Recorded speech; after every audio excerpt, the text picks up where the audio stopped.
Alright, well, I don't know if you can hear that. It's pretty loud to me. I've been hearing it all night, but our neighborhood, all our area is really cranking it tonight. It's great. Um, I don't know. In this economy, I kind of expected the fireworks to be a little lax this year, but I can't remember it ever cranking like this. Actually, today we went to the fireworks store. We waited until the last minute like we usually do. Most years we have a very thin selection to pick from. This year there was a ton of fireworks there. We lost nothing. We didn't miss out on anything we wanted. And you had discounts. You had buy one get one free, $10 off, whatever. So we got a nice little haul, like 50 bucks. Nice little show, but I think we must have spent the least amount of money in this whole frickin' area because I've been standing outside quite a bit watching the fireworks go off, and it's something. So everybody have fun. We already blew all our stuff off. Nobody got hurt, so cool. My camera's not great, but you guys might notice this, and maybe even like this, and this and this. Yeah, I'm not trying to do anything. I do pretty strongly think I'd look bad with the beard. It's just I'm out of shaving cream. I'm the only one in my house who uses it, so we buy it like once every 3 years. So when we do run out, which is a very, very, very rare occurrence, it's not high on the priority list of a lot of people. But of course it's going to keep growing until I get some shaving cream. So if that takes a while, maybe I'll see for sure what I look like with one. So don't worry, it's nothing personal. So this morning I saw Public Enemies. I liked it. It's pretty good. Maybe even really good. I was hoping for an Oscar-worthy movie, and it's not. Christian Bale is very, very flat in the movie. But otherwise, I did like it a lot. I would definitely recommend it. It's been a disappointing movie summer for me, so I would definitely recommend that. So anyway, I got home like 1, turned on the TV, and it was on Fox News because of all the Michael Jackson stuff, and I see this breaking news alert, and I see a picture of this guy, and I feel like I've seen him before, a lot, but I can't remember who it is, and it's Steve McNair, and he's dead. And this, I couldn't believe it. I was eating and drinking something at the time, and I nearly spit it out. It was really just shocked me. Oh man.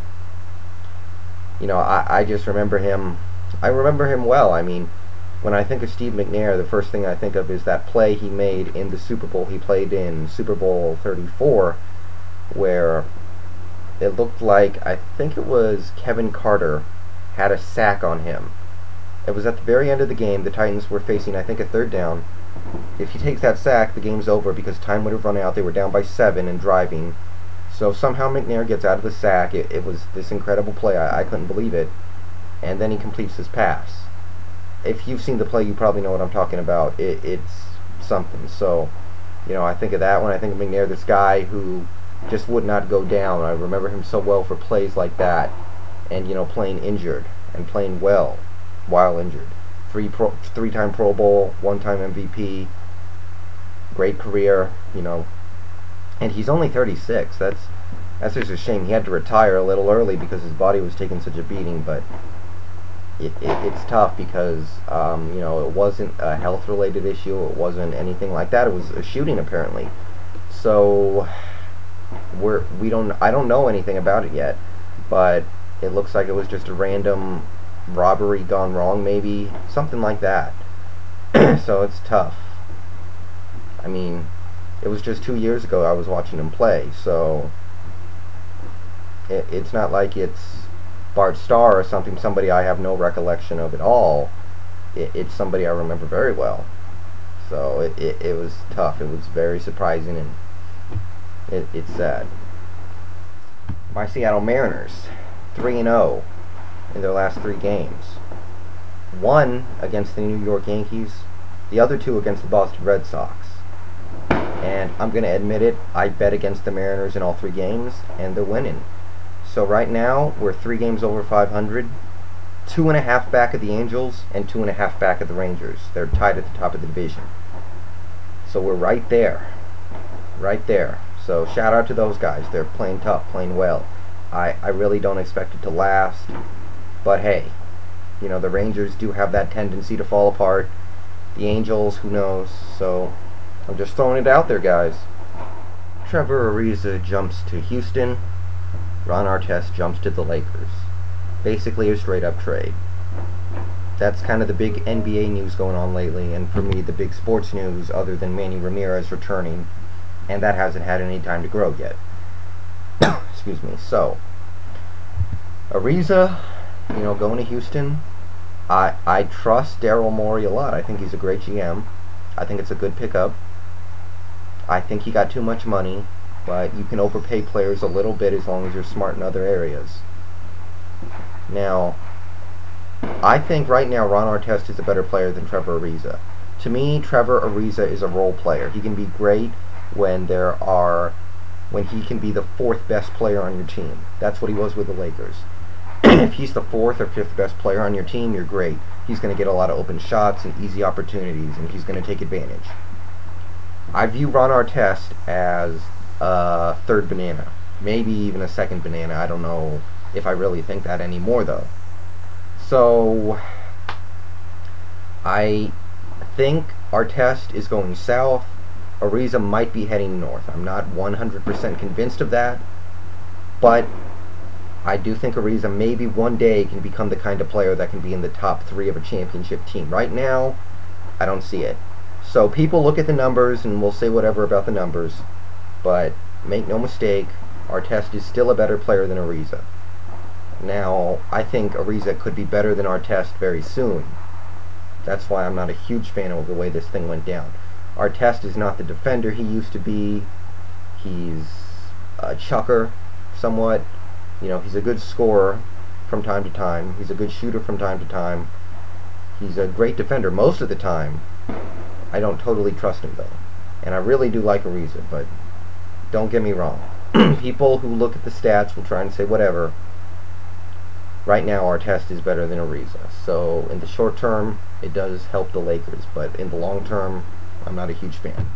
Turkoglu makes the Portland Trailblazers think he wants to go there, and at the last second decides to jump to Toronto.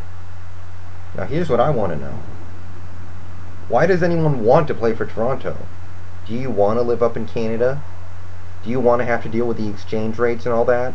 I thought nobody wanted to play for Toronto, so interesting choice from Hito. Maybe there's just something about that place he likes. To the Portland fans who are upset, and I don't think there are too many of them, but there are a couple, don't be. Turkoglu has had his best years. He's past his prime. His prime was now 2 years ago. He had a great year in Orlando. Great year. And he had a solid year this last year, but it wasn't as good. He might have lied about his age when he came into the league. He could be 58 for all we know. And that's an exaggeration, of course, but he could be a lot older than he says he is. He might be 33 or 34. That kind of stuff can happen. So, when you look at him, what's he going to do this year? If you look at his numbers this last year, look at how he played, which was inconsistent, pretty good but inconsistent. He's probably going to get worse. He's probably not going to get better. So, I say, you know, the Raptors should be happy that they got a quality player. But Blazers fans, for those of you out there, don't feel too upset about this. I think you'll actually end up being happy, because I'm telling you, Hito got vastly overpaid. And you're looking at David Lee now, and I think David Lee is going to be has a lot more worth than Turkoglu, so good luck there. Some major free agents are still out there. Rasheed Wallace. I like him the best in Orlando, but it's looking like he might go to Boston or San Antonio. Not really a huge fan of him. I do think he is well past his prime, maybe even washed up. Still not too bad of a player. Kidd. I like him to return to the Mavericks. I think that's in his best interest right now. I don't think any team that is going to be a top contender for the playoffs is going to want him, so he might have to settle for a fringe contender. And I think Dallas is the best fringe contender you could hope for. Odom. I definitely see him returning to the Lakers. It looks like it's going to happen. I pretty much expect it to happen. So, I don't really have any questions about that. I've heard Iverson to the Bobcats. Not really a fan of that, but at least he'll get minutes, so it works. And Phil Jackson will be returning to coach the Lakers next year. Maybe they'll work out an agreement where Kurt Rambis coaches the away games, but he will be back, so, you know, that's cool. I, right now, still like the Lakers to repeat, but there's a lot of time for stuff to happen. But right now, that's kind of how I feel. And, of course, Marbury looks like he's done in Boston, but I didn't need to say that, did I? Alright guys, this has been an 11-minute video with the occasional firework in the background. So, hope you guys enjoyed. That's just all the stuff that's going on. Upcoming, I'm going to finish the Troy movie review, maybe review some other movies, maybe do a Harvest Moon playthrough.